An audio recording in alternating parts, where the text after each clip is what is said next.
bırakmıyor. Böyle gittik.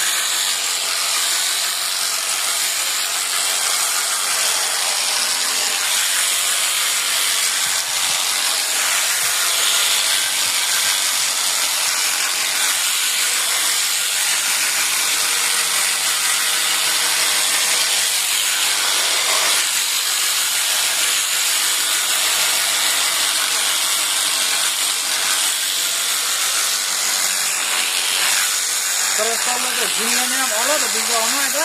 Hocam olmaydı. Ama hani böyle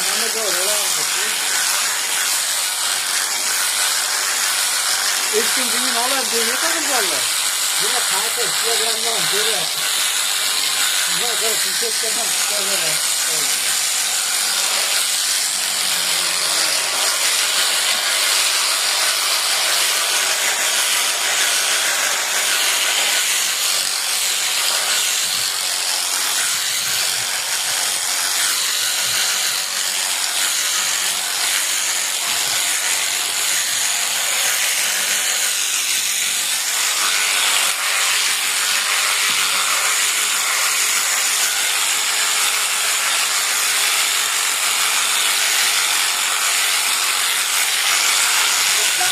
Sabor, yanıp kıvıracağım.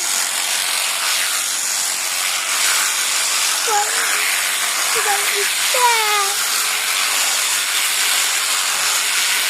Wala, bisa. Ini udah gak sih kan?